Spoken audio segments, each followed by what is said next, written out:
Hello வணக்கம். Madurai special மிளகு chicken இப்போ எப்படி செய்கிறதுன்னு பார்க்கலாமாங்க. அதுக்கு சிக்கனை மஞ்சள் தூள் தயிர் சேர்த்து ஒரு 5 நிமிஷம் சரி வச்சுட்டு அதை நல்லா கழுவி குக்கரில் சேர்த்து 2 கிளாஸ் தண்ணி சேர்த்து 4 விசில் வேக வச்சு எடுத்து வச்சுருவோங்க.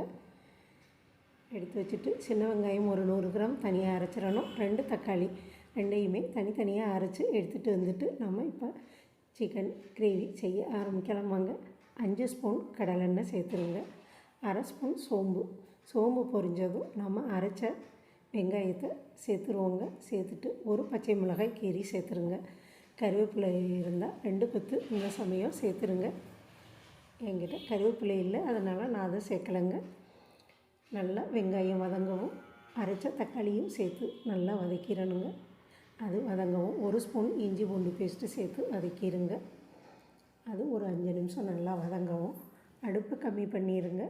கம்மி பண்ணிவிட்டு 1/4 ஸ்பூன் மஞ்சள் தூள், 1 ஸ்பூன் சீரகத்தூள், 1 ஸ்பூன் தனி மிளகாய் தூள் சேர்த்து நல்லா வதக்கிட்டு இந்த சிக்கன் கிரேவிக்கு தேவையான உப்பு சேர்த்துருங்க.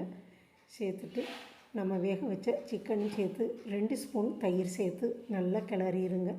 கிளறிட்டு நம்ம வேக வச்ச தண்ணியை சேர்த்தா போதுங்க. நம்ம கிரேவியாக தான் செய்ய போகிறோம், அதனால் தண்ணி அதிகம் தேவையில்லை. தண்ணி சேர்த்து இந்த கிரேவிக்கு தேவையான உப்பு சேர்த்துருங்க. உப்பு சேர்த்து ஒரு 5 நிமிஷம் மசாலாக்கள் எல்லாம் சிக்கனுக்குள்ளே போகிறது வர வேக விடுவோங்க. வெந்ததும்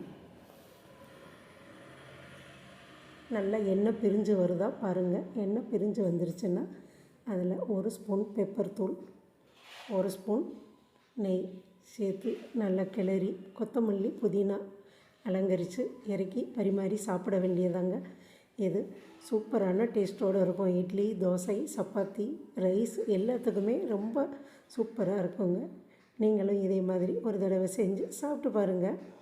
நம்ம கிராமிய சமையல் சேனலை இதுவரை சப்ஸ்கிரைப் பண்ணாமல் இருந்தீங்கன்னா சப்ஸ்கிரைப் பண்ணிடுங்க.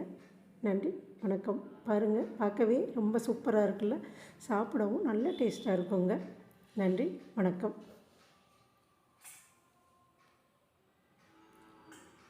அருமையான டேஸ்ட்டோடு சிக்கன் மிளகு கிரேவி சூப்பராக ரெடி ஆயிடுச்சு பாருங்கள்.